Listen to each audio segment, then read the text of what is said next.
বহু বছর পরে চেনা সে পথের পরে আজ হাঁটছি এখানে।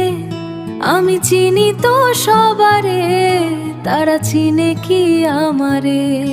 ওই গাছটার কাছে মোর অনেক তো ঋণ, দেখা হয়নি সে গাছটাকে আজ বহুদিন। এসে দেখি খালি খালি জায়গাটা কেন, বুকটাও ছ্যাদ করে খালি হলো যেন। মনসুরে দিঘিটা শুয়ে আছে আজও একা, নেই শুধু আগেকার ঘাটলা। দুপুর 12টা বাজে, মাঠে কেউ নেই কাজে, পুকুর পাড়েও নেই জটলা। এ পুকুরেই রেখে গেছে আমার শৈশব, আজ যখনই তাকিয়ে দেখি পেছনে। সাঁতার শিখেছি এথা মায়ের বকুনি, বৃথা পুকুরে নামলে উঠি কখন তাকে জানে।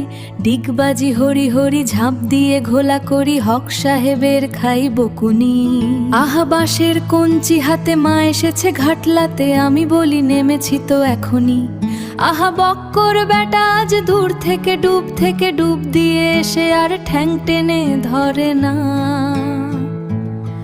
ওরে তড়ির ছোবড়া দিয়ে আব্বার থেকে গা ঘুষিয়ে বাঁশির মতো গাও বাজে না।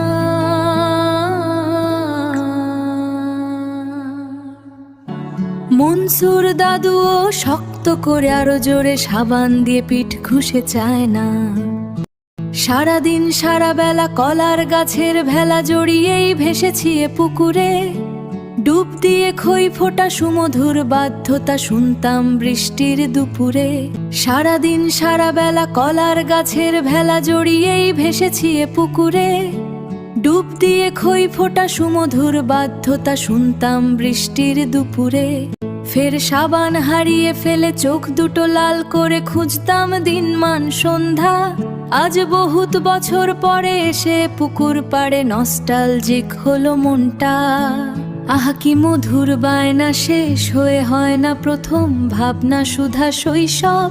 ধুর কি বলতে কি বলি, সবই তো গুলিয়ে ফেলি, একালে বলতে নেই ওই সব। শুধু একজন সাথী ছিল অভিমানী, চোখগুলো ভুলে গেছি পড়ি নাই বহুদিন। তবুও ও দুটি চোখের কাছে প্রতি পাপড়ির খাঁচে জমা আছে মেহেদির বহু ঋণ।